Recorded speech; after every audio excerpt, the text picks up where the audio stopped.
Bonjour à tous, c'est Zimbabwe, on se retrouve aujourd'hui pour une nouvelle vidéo de l'amour, pour les événements du 26 mars. Aujourd'hui, c'est l'anniversaire de la création d'une célèbre organisation économique, l'organisation donc du marché commun du Sud, plus communément appelée Mercosur, donc une communauté économique qui regroupe plusieurs pays de l'Amérique du Sud, donc voilà, qui a été créée en 1991 par le traité d'Asunción. Et il faut savoir que donc c'est d'abord voilà le troisième marché intégré au monde après l'Union européenne et l'ALENA, et en plus le Mercosur se veut un outil de coopération plus poussé que par exemple l'ALENA. Donc ses buts sont la libre circulation des biens, des services, des facteurs de production, le rapprochement des politiques économiques, l'harmonisation des législations entre les membres pour créer une union politique en Amérique du Sud. Donc c'est quand même plutôt intéressant. Donc on a pas mal d'effectifs, 264 millions d'habitants, et à cela on peut rajouter donc les pays associés mais non candidats à l'adhésion.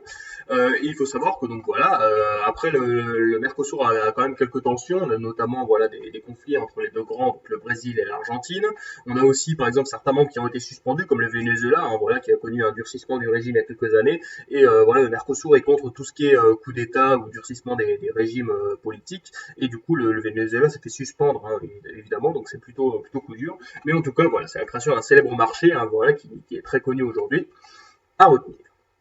Aujourd'hui, c'est aussi l'anniversaire d'un massacre qui a eu lieu donc en France, enfin plutôt en Algérie française, donc le 26 mars 1962, la fusillade de la rue d'Isly. Donc voilà, en fait, on était donc quelques jours après donc les accords d'Évian, et donc on a eu une manifestation de citoyens français civils noirs armés, donc partisans du maintien du statu quo de l'Algérie française. Donc c'était les Noirs, hein, évidemment, des Européens donc, qui vivaient en Algérie depuis plutôt longtemps, et donc qui ont forcé les barrages des forces de l'ordre qui fouillaient le quartier, voilà, un des quartiers d'Alger qui était en état de siège, parce qu'il y avait eu des meurtres par l'OAS, hein, l'organisation de l'armée française. C'est une situation plutôt compliquée, et en fait cette fusillade en fait a fait pas mal de morts, enfin, c'est-à-dire que cette manifestation elle n'était pas autorisée, et du coup il y a eu des dizaines de morts. Voilà, on parle de 80 morts et 200 blessés, mais bon, les chiffres sont difficiles à estimer.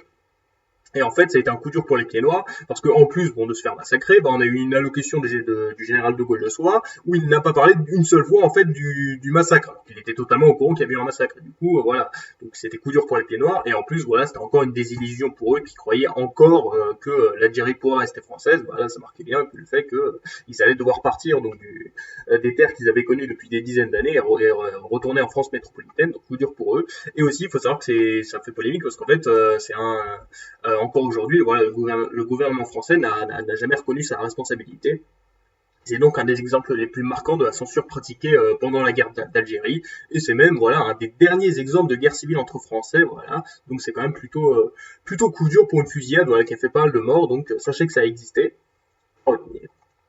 Et aujourd'hui, c'est aussi l'anniversaire d'élections législatives, les dernières législatives qui ont eu lieu en Bulgarie, celle donc de 2017. Alors il faut savoir que la Bulgarie, donc voilà, c'est ici, voilà, c'est au sud-est de l'Europe, hein, voilà, donc on parle de 7 millions d'habitants, donc un pays, voilà, donc un des plus pauvres pays de l'Europe, même si c'est quand même un pays qui est pas non plus complètement pauvre.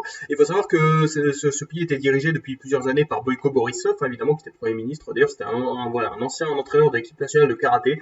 Et il faut savoir que donc voilà, il est au pouvoir depuis pas mal de temps. Et puis donc en 2016, il y a eu des élections, voilà, les présidentielles bulgares. Et là, en fait, le parti de Borisov, donc le GERB, n'a pas réussi à gagner. Et c'est Radev, donc un socialiste qui était pro-russe, qui a gagné. Et du coup, Borisov était parti du pouvoir. Le problème, c'est que comme il pesait pas mal donc dans l'Assemblée nationale, il y a eu une dissolution pour avoir une assemblée permettant donc la création d'un nouveau gouvernement. Et du coup, ça fait des législatives. Voilà. Et le problème, c'est que Borisov a encore gagné. Et du coup, en fait, il a pu revenir au pouvoir. Et donc, c'est la formation d'un nouveau gouvernement. Alors, Borisov a fait une alliance avec des nationalistes de droite, voilà. Et du coup, il a encore la majorité. Et donc, il revient encore au pouvoir. Donc, bravo à lui. Il est premier ministre, voilà, depuis voilà une dizaine d'années. Donc, c'est plutôt respectable.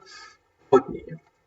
Voilà donc les trois événements du jour. On a donc la création du marché commun du Sud, Mercosur, en 1991, la fusillade de la rue d'Isly en 1962, et donc les législatives bulgares de 2017.